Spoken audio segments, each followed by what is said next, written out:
In this week's episode of Degrees of Science, we have our first returning guest, sustainability advocate, professor of environmental science at MCC, chair for the City of Waco Sustainable Resource Practices Advisory Board.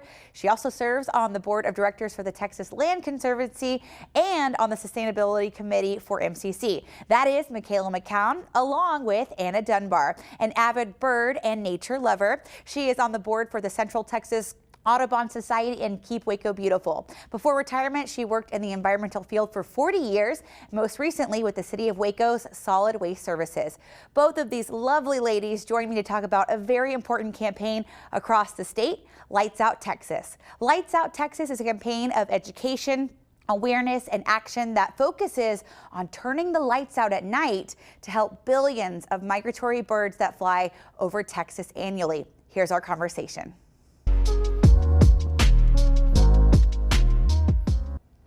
Thanks for tuning in, everybody, and thank you both so much for joining me in this conversation. I know we're talking about the Lights Out program, but it's all about birds. Tell me first, why are we talking about birds and what do they do for our ecosystems? Yeah, that's a great question. So birds are really vitally important to us as humans, as well as to our ecosystems.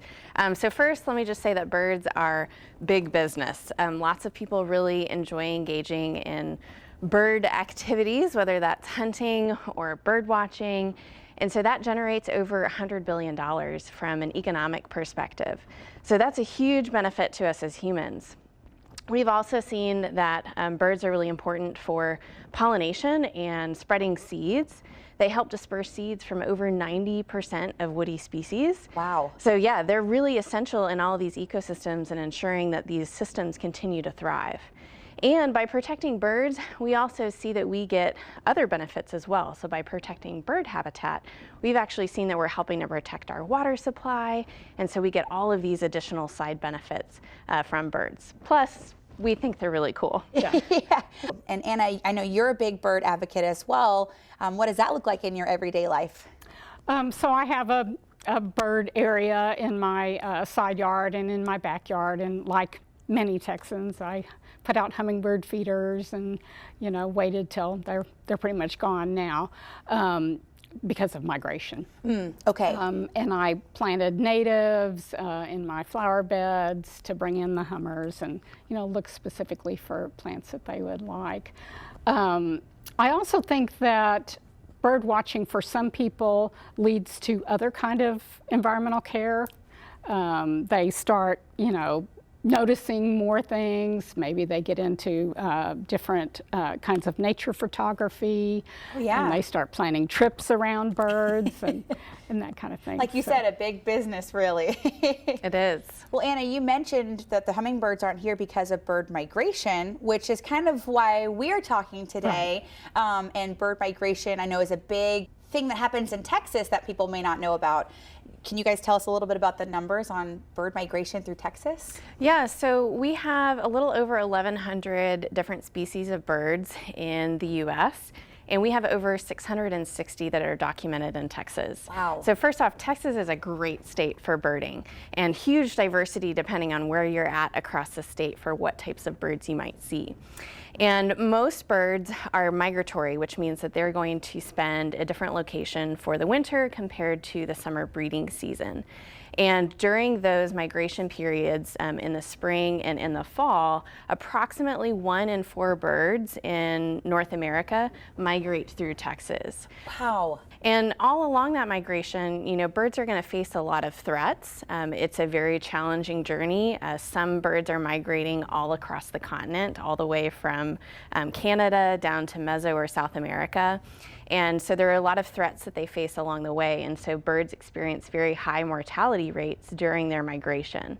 And so we have seen, you know, birds in general as a category of organisms have declined considerably. Scientists have found that since 1970, we've lost over 30% of our birds in North America. And that's from a number of different reasons. So the top cause is habitat loss. So as we're, you know, changing habitat, destroying it, or even negatively impacting it through pollution, that's kind of the top reason for their decline. The second biggest reason is actually free-ranging cats. I am actually a former cat owner. I don't have a cat right now, but just all those cats, mainly feral cats that are outside, a lot of them do predate upon birds, and so that accounts for about 2 billion birds lost annually. Wow, that's a big number. Yes.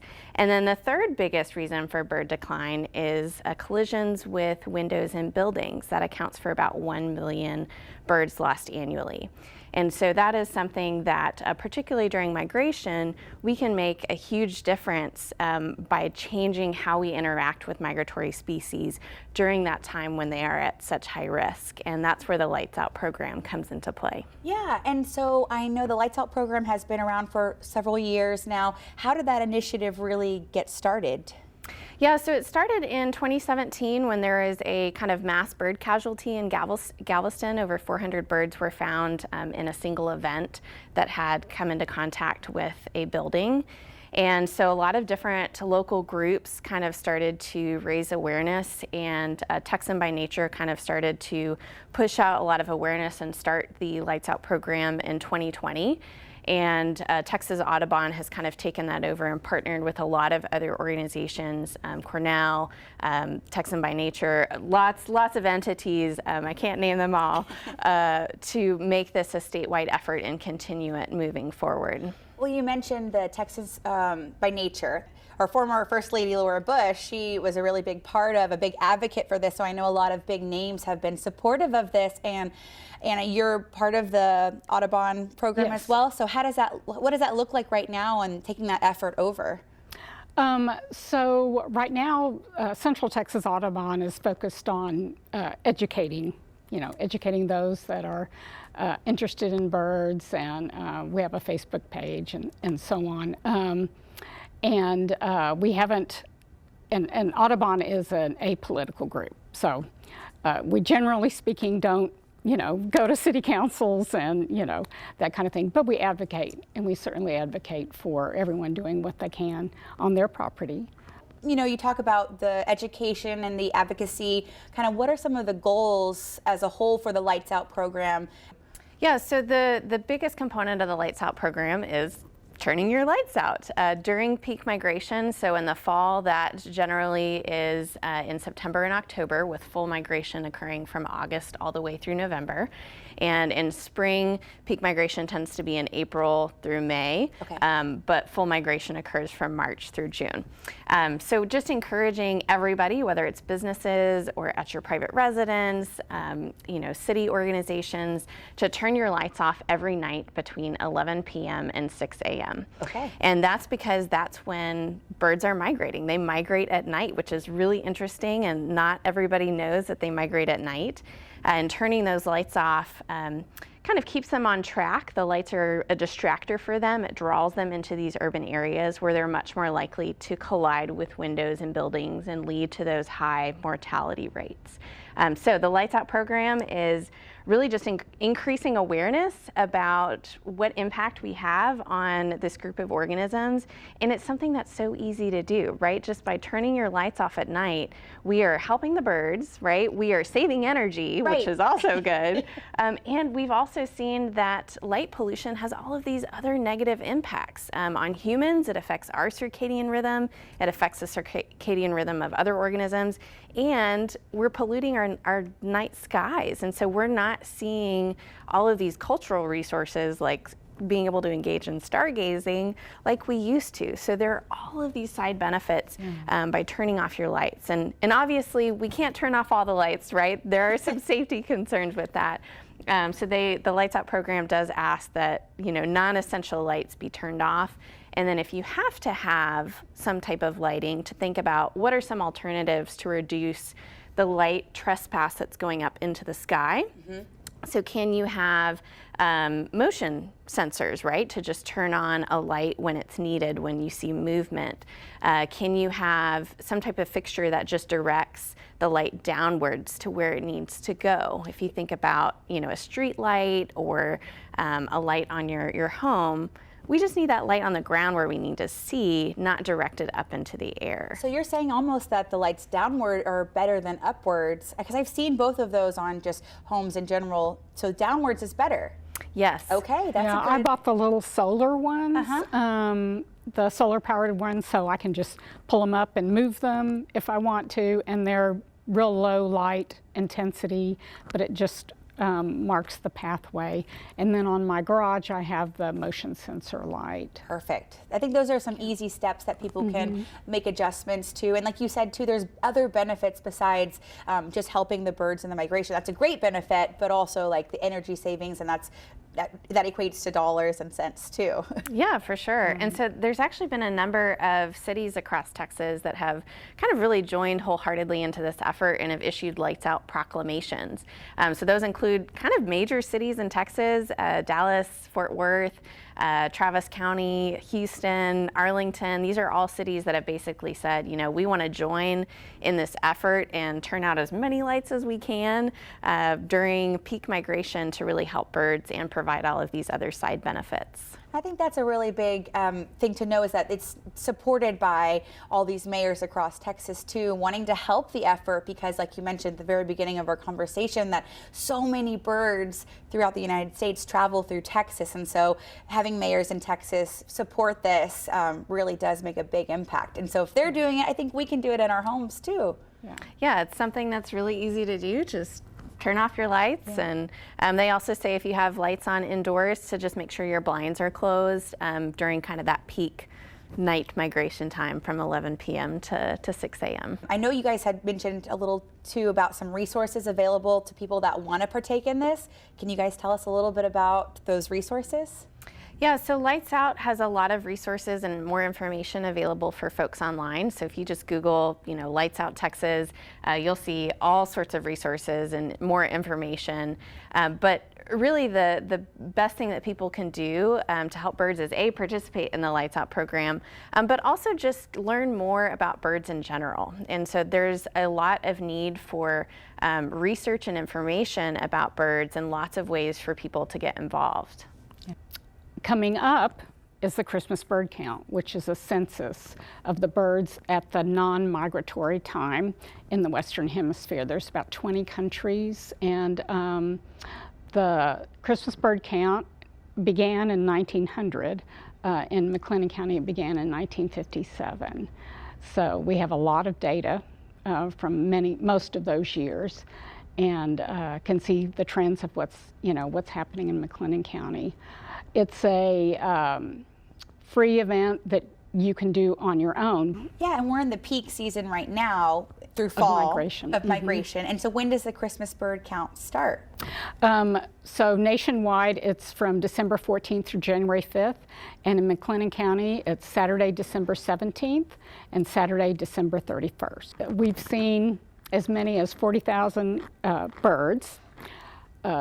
Over 100 species just in McCown County, just in those two little areas. It's 15-mile radius circles that we do, 2 circles.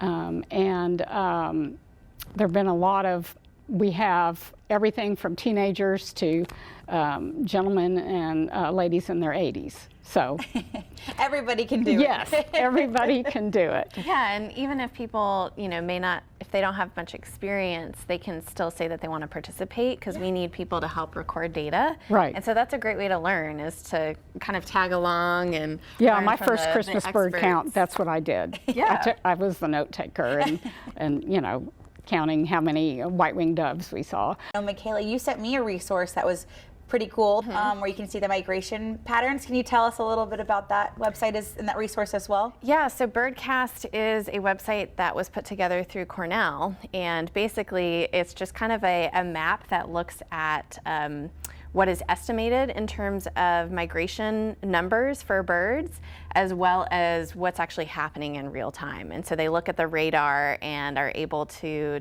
collect that data. And so it's a great way for them to signal to different locations, particularly Texas, to say, hey, like, we've got a lot of birds coming through tonight. Everybody, please turn your lights off. So that's been an absolute incredible resource to help with that communication and help with the Lights Out program. Well, I think that one's a cool one too, and I find it particularly interesting because it overlays the precipitation or the weather patterns on there too, and so that's something you don't always think about too is how Right. does that play effect into the migration patterns on for the birds, like where the weather is happening. So I think that's pretty cool too that you can see that on there as well. Yeah, for sure. Yes, I was kind of worried when the weather, the big storm was approaching Florida, and I was thinking, oh my gosh, the birds are going there, and the storm is, at the same time. But then the bird.